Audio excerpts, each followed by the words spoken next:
impossível para ti? Por que tenho dúvida se nada é impossível para ti? Então o Senhor me questionando, por que ainda tenho medo dele? Por que ainda tenho dúvida da presença dele? Isso foi muito especial para mim. Obrigado, Senhor. Quando fomos questionados por que fazemos parte do movimento e o que fazemos dentro do movimento, durante o decorrer do período eu fui refletindo bastante sobre isso e lembrei do meu pai porque durante um grande período da minha vida eu levei uma vida rebelde e afastado, longe da igreja. Mas lembrei de uma fala no general americano, no general romano, antes da batalha, falando para os seus soldados: o que fazemos durante nossas vidas ecoa na eternidade. E lembrei, pensei bastante no nosso filho, que hoje também está de aniversário, vive uma adolescência, vive uma rebeldia também, mas eu sei que também ecoa nele a nossa presença aqui, as nossas orações, e isso vai ficar apontado no nosso. Então, por essa razão também, o que o meu pai já falecido nos ensinou quando éramos crianças, sempre ecoou no nosso coração, e por esse motivo aceitamos o convite de fazer parte das equipes e buscarmos o que o movimento nos propõe.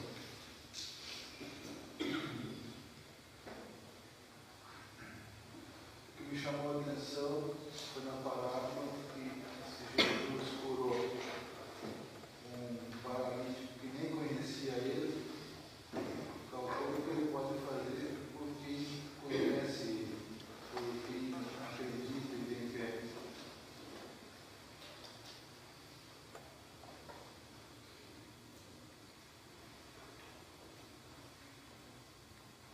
O que tocou meu coração foram também os vários sentidos dessa palavra. Levanta-te e anda.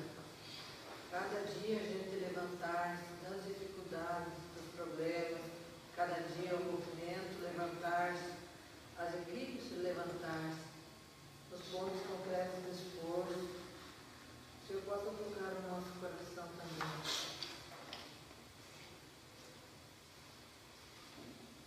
Sempre mi toca profondamente a expressão: Senhor, não tenho ninguém. Deus sabe quanta falta me faz a minha família, quanta falta me faz o meu país.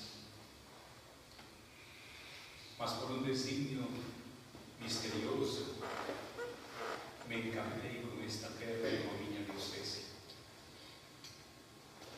Tomara que Deus me dê a graça de poder ver cada vez mais desligar dos amores deste mundo para amá-lo única e exclusivamente a Ele.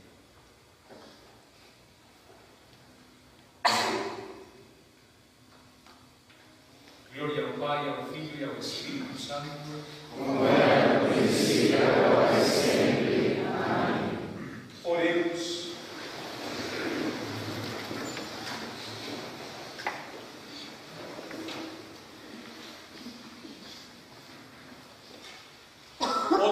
Que nos alimentastes com o sacramento da salvação, concedei-nos pela intercessão da Virgem Maria, elevada ao céu, chegar à glória da ressurreição. Por Cristo nosso Senhor. Amém. Avisos paroquiais. Uma vez terminado o jantar, eu pediria para que fizéssemos a segunda parte do exercício que foi começado hoje no almoço. Procure um casal que você pouco ou nada conheça dele.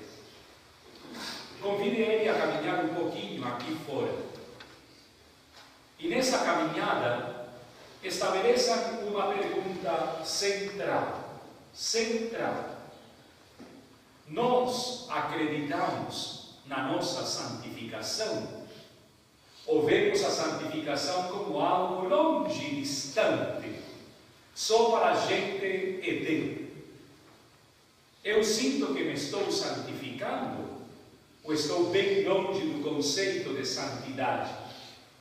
Como vocês fazem para viver os pontos concretos de esforço? Qual é o mais difícil deles? Como é bom enriquecer-se com outro casal, do qual nós nem tínhamos ideia que existia, mas que pode começar a existir em nós a partir de uma partilha.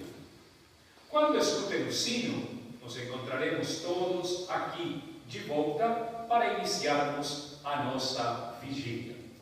Eu estarei na sala que está fora do salão, atendendo confissões. Como temos toda a noite para as confissões, não tem pressa, eu posso ficar sentado ali. Quando eu cansar, eu caminho um pouquinho, tomo um chá e vamos de novo, tá? O importante é que cada um de nós, nesta noite, se encontre com Deus intimamente. Não precisa ficar os 40 minutos de joelho, viu? Não faz bem. Precisa ficar o tempo que estiver aqui, aberto e aberta, para que Deus lhe fale. Assim fazem os monges. Se sentam diante do Santíssimo e não dizem nada, só aqui estou. Mais nada.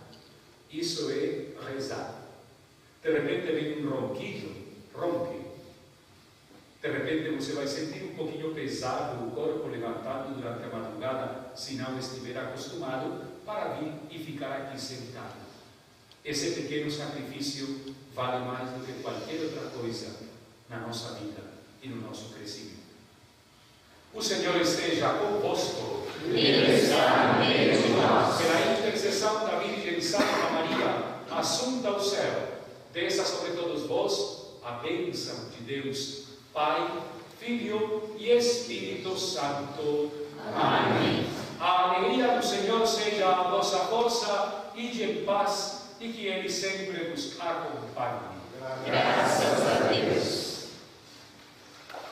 Vamos fazer o canto número 17 em 2 coros, iniciando com as mulheres.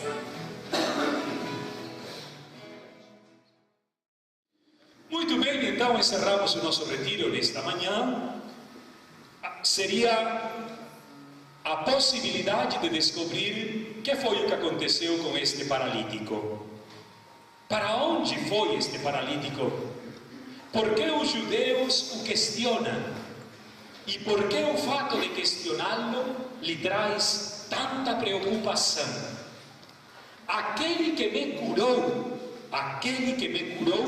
disse para mim: toma o teu leito e anda. Vamos agora para a segunda parte desse diálogo, já não mais com os judeus, agora com Jesus. Assistente geral, por favor, faça a leitura aí do texto. Os judeus perguntaram para o homem: quem é o homem que te disse, toma o teu leito e anda? O que havia sido curado, porém, não sabia quem era, porque Jesus se havia retirado da multidão que estava naquele lugar. Obrigado. Jesus se retira da multidão. Diante da possibilidade de virar uma estrela, Jesus se afasta. É impressionante perceber nos 21 capítulos de São João como Jesus tem medo de ocupar o primeiro lugar da cena. Quando ressuscitou Lázaro, imediatamente sumiu. Os judeus somente disseram: olha, ele gostava muito de Lázaro porque está chorando amargamente a partida do amigo. Olhem como gostava. Quando fez o grande encontro com a adúltera, todos foram saindo, a começar pelos mais velhos, até ficar Jesus sozinho.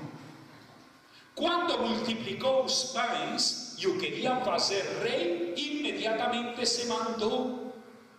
Jesus é inimigo do estrelismo. Jesus não quer aparecer absolutamente para nada.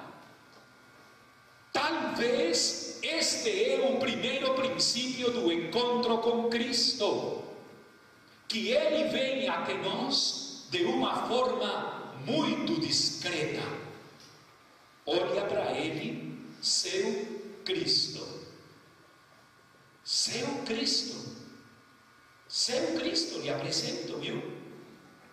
Cada um de vocês, alguém diz que a adoração lhe serviu para olhar ao próximo. Cada um de nós é um alter Christus, um outro Cristo. A proposta do cristianismo não é uma proposta de estrelismo, é uma proposta do Cristo que se esconde. Que pena que não tem giz para escrever o nome, para que depois do Dr. Google vocês pudessem buscar a melhor tradução. Em teologia se diz kenosis, que significa abandono total. Estou abandonado nas mãos do Cristo, para que Ele me tome por inteiro. Santa Teresinha do Menino Jesus, uma santa fantástica, jovenzinha, escreveu uma frase que está dentro dos meus escritos no retiro. Senhor, para poder compreender o que queres de mim, que se faça a tua vontade, mas também um pouquinho da minha. Dai-me a capacidade de eu poder entender e compreender que é o que tu queres de mim, para não ficar no primeiro lugar da cena. Eu disse ontem para vocês que há alguns sinais muito perigosos no cristianismo atual. Sinais que podem tornar-se cada vez piores. Primeiro, o estrelismo dos cristãos nos meios de comunicação social. O estrelismo da igreja no meio econômico. Como disse hoje de manhã na homilia, ninguém pode comprar a salvação. A salvação não se compra pagando dinheiro.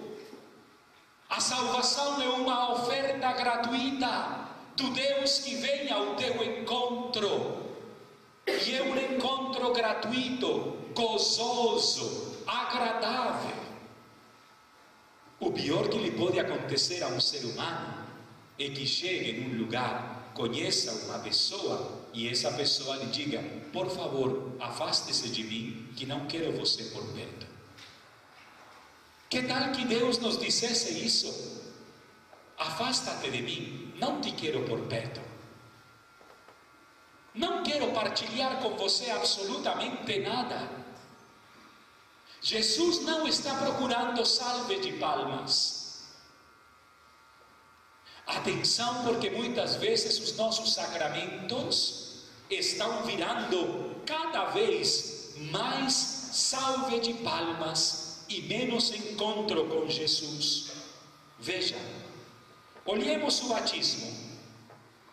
O que é o batizado de uma criança ou de um adulto, a não ser a inserção no corpo de Cristo?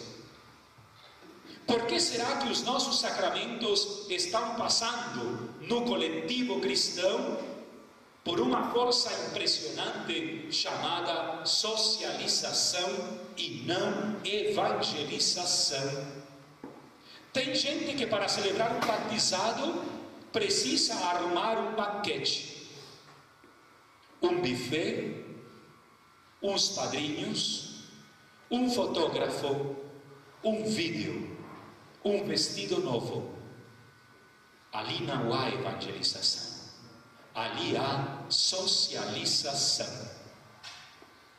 E nós, igreja, estamos contribuindo com isso. O sacramento da crisma. O sacramento da crisma me está deixando. Eu sou o vigário episcopal em Londrina para as crismas. Ajudo a celebrar as crismas, especialmente na periferia. Eu estou reforçando a todos os jovens que estão se crismando a pergunta que faz o texto: você está querendo ser um discípulo adulto de Cristo? Essa é a pergunta central. Essa é a pergunta definitiva. E pergunto para os padrinhos e madrinhas: vocês estão aqui para acompanhar este jovem na sua caminhada na fé? Não sei quem botou na nossa cabeça que depois de um sacramento nós tínhamos que socializar e fazer festa. Tem muita gente que decide não casar porque não tem dinheiro para o casamento. Eu não sei quanto dinheiro gastou você na festa do seu casamento. O que eu estou constatando é que muitos casais se perdem no social e esquecem o Evangelho. Talvez este será o momento mais crítico da nova evangelização, descobrir a ruptura entre socialização e evangelização. O Evangelho pede sair do primeiro lugar, sair da foto. Não é para ficar na fotografia. Por isso eu disse hoje de manhã na homilia a Herotides, e digo para todos os casais: se você está esperando aparecer no primeiro lugar, o Evangelho lhe oferece esse primeiro lugar chamado serviço. A proposta do serviço é uma proposta muito mais forte na vida cristã. Jesus não entrou na vida deste paralítico para ficar com ele e para possuí-lo. Jesus entrou na vida deste paralítico para que ele andasse, se levantasse, caminhasse. Como está o nosso protagonismo hoje? Como está o nosso protagonismo na nossa vida cristã? No que nós fazemos e como nós o fazemos? O que estamos fazendo para que seja conhecida a obra de Cristo e não a nossa obra?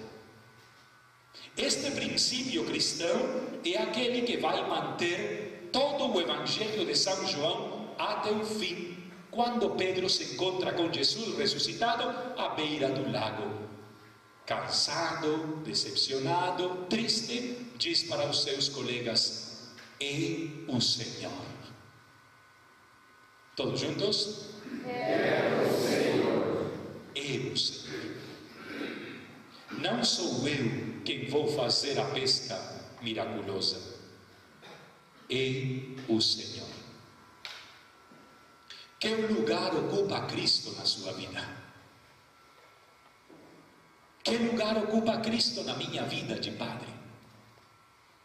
Que lugar nós estamos dando a Cristo na nossa existência?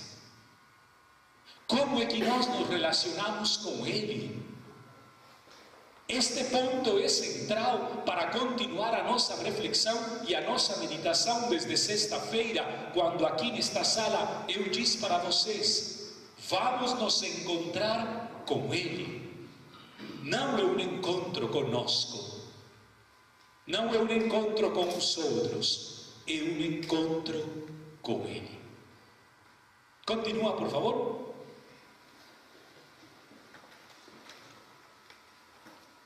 Mais tarde, Jesus o achou no templo e lhe disse: Que engraçado, hein? A Bíblia de Jerusalém e a Bíblia da Ave Maria utilizam a mesma expressão. Mais tarde. O que significa mais tarde na vida de uma pessoa? Depois de quê? Oi? Depois de um fato, mas depois também tem outras coisas, outros ecos. Depois, mais tarde, Jesus o encontrou no templo. Alguém que estava na piscina dos doentes agora vai para o templo. Olha a subida deste homem. Primeiro estava rejeitado e agora pode entrar no templo. Agora pode entrar no templo. Jesus o encontrou no templo mais tarde. O que estaria fazendo este homem no templo? E que diz Jesus para ele? Eis que ficastes são, já não peques, para não te acontecer coisa pior. Obrigado. Esta frase é forte, Esta frase é muito forte. Não é gratuita esta frase de Jesus. Eis que estais são. Já estás curado. Já estás curado. De novo, essa atitude de Jesus é um pouco estranha. Por que não? Um pouco ambígua. Ele faz um milagre e agora faz de conta que não sabe nada. Olha, você está diferente, hein? Você está curado. Jesus não diz, a partir de agora, você que sabe que eu o curei. Poderia ser mais fácil. No final das contas foi ele quem fez tudo, hein? Por que será que Jesus utiliza esta espécie de ambiguidade no Evangelho de São João? Eis que estáis curado. Compromisso com a palavra. Pode ser um compromisso com a palavra de que tipo? Vamos dizer assim, da ressurreição da fé. Então quer dizer que já este homem está vivendo um novo tipo de vida. Pode ser que nem perto de Jesus, mas há algo que o mudou. Será que estava ainda com o leito ou não? Não. Porque essa pergunta ainda está aqui comigo. Ele venceu a morte, ele venceu, vamos dizer, a cegueira, venceu tudo. Venceu todas as doenças. Beleza, obrigado. Que mais? Por que esta ambiguidade de Jesus assim como tão estranha? Eis que estás curado. Se Jesus participou da cura, hein? Jesus não quer aparecer. Bem, que mais? Porque a outra parte da cura não pertence a ele próprio. Pode ser que uma outra, outro 50% pertença ao próprio curado, não? Como diz, mais tarde. É que vocês e eu muitas vezes passamos pelos termos com muita rapidez. Mais tarde, não sabemos quanto tempo é esse mais tarde. Nós não sabemos. Pode ser que hoje, depois do meio-dia, quando eu e vocês peguemos as nossas coisas e vamos para casa, aconteça o que aconteceu com o caracol e a tartaruga. Vinham pela BR, chegaram num trevo e bateram. Acidente entre o caracol e a tartaruga. Veio o SIAT e pegou a tartaruga e o caracol e os colocou na maca. E o médico perguntou: senhora tartaruga, o que aconteceu? E ela respondeu: não lembro, tudo aconteceu rápido demais. Percebeu?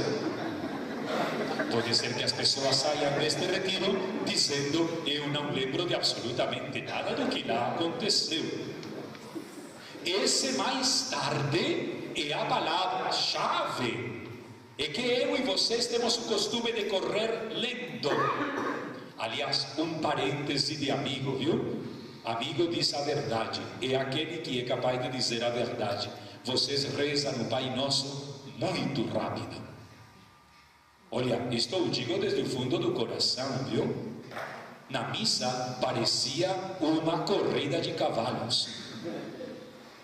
O Pai Nosso tem vírgulas, o Pai Nosso tem acentos, tem pontos que ajudam a pensar: Pai Nosso que estais nos céus, santificado seja o vosso nome, vírgula, venha a nós o vosso reino, ponto. Seja feita a vossa vontade, assim na terra, vírgula, como no céu, ponto. Dai-nos hoje, como é que diz? O pão nosso de cada dia nos dai hoje, ponto. Perdoai as nossas ofensas, vírgula, assim como nós perdoamos a quem nos tem ofendido, ponto. E não nos deixeis cair em tentação, mas livrai-nos do mal, ponto. O Pai Nosso na missa não tem amém, porque o amém do Pai Nosso termina quando dizemos: por Cristo, com Cristo, em Cristo. Por isso esse amém é cantado: amém, amém, amém, amém, amém. O Pai Nosso de hoje foi uma coisa de loucos, viu? E eu dizia, meu Deus do céu, será que estou sonhando? Algo não está juntando os meus fios. Bom, como sou amigo, digo a verdade, está rezando rápido demais. Diminui, viu? Abaixa o volume, abaixa a revolução. Fecha o parênteses. Essa experiência do mais tarde é uma experiência muito comprometedora. Porque a verdadeira cura vai ser reconhecida mais tarde.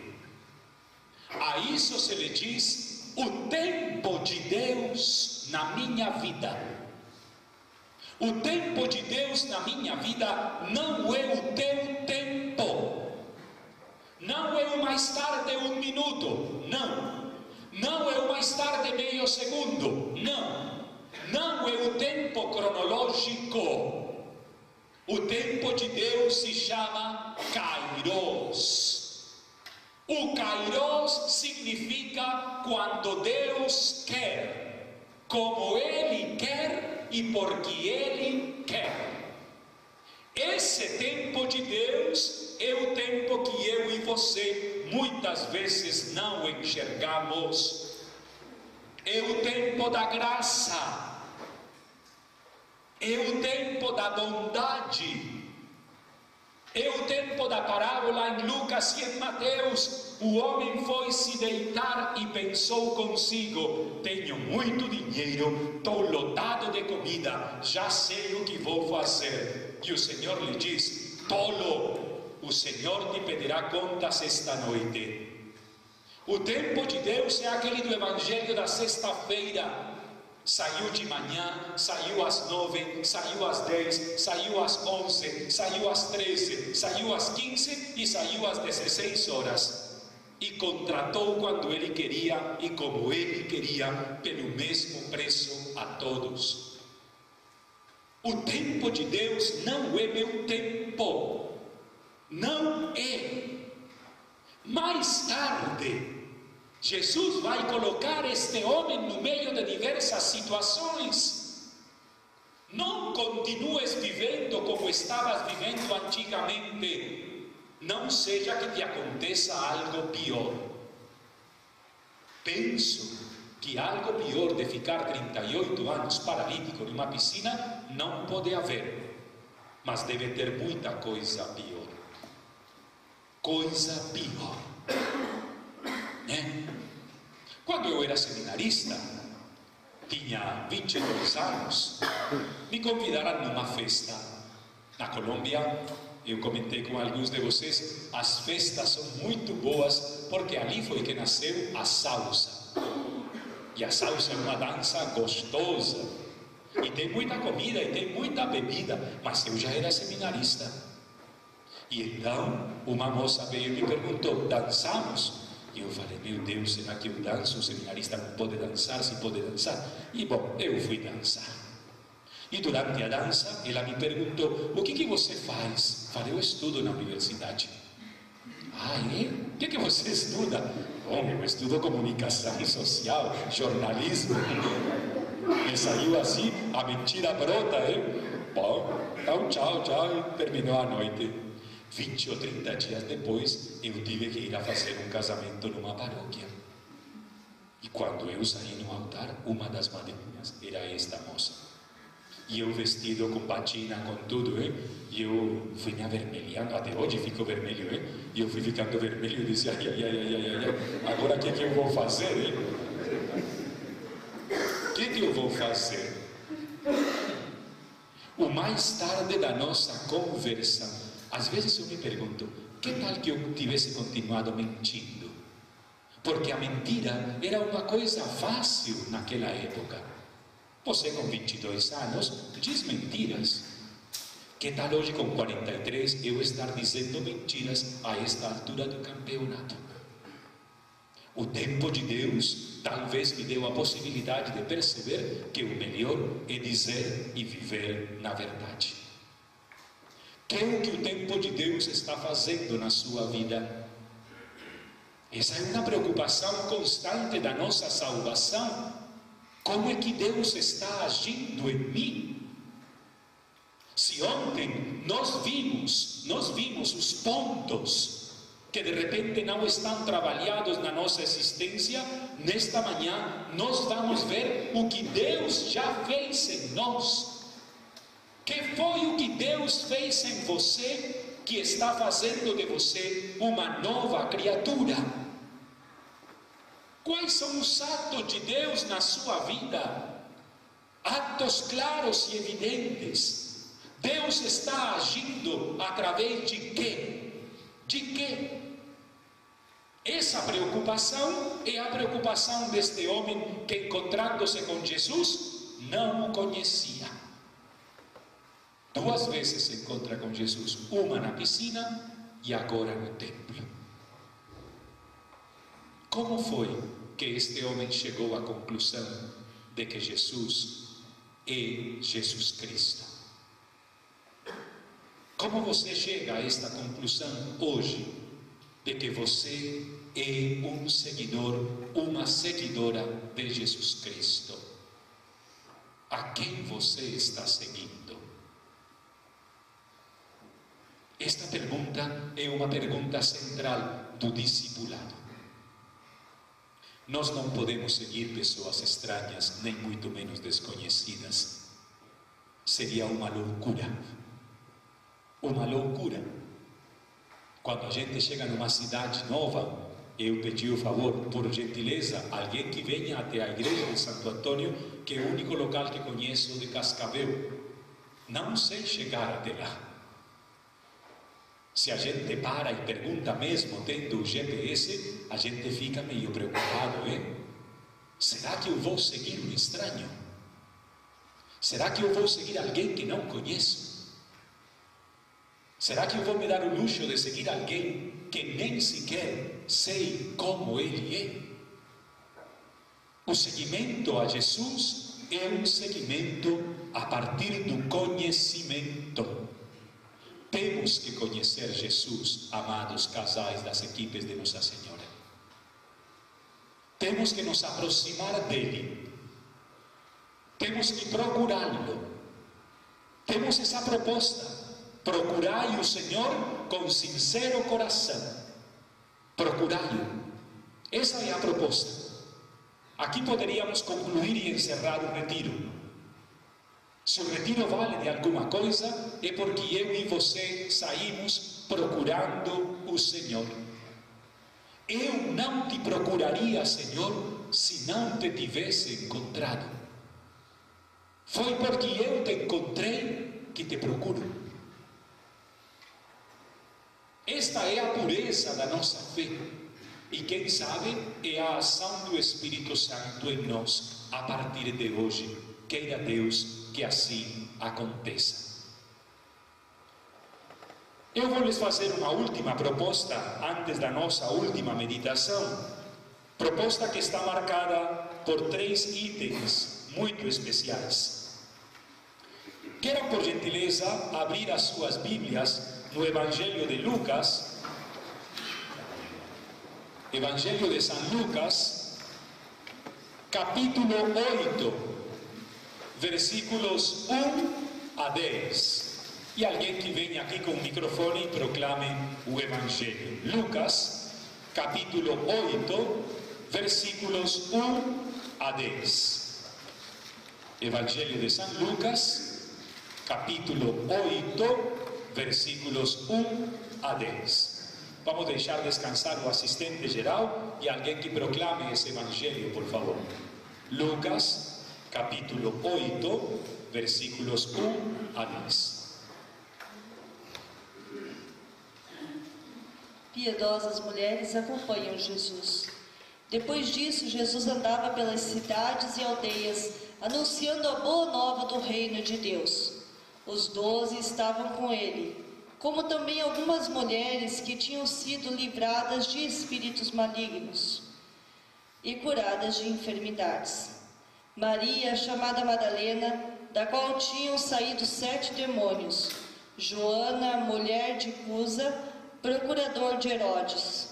Susana e muitas outras, que o assistiram com suas posses, que os assistiam com suas posses.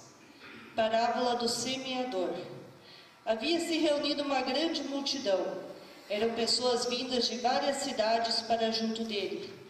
Ele lhes disse esta parábola: Saiu o semeador a semear a sua semente.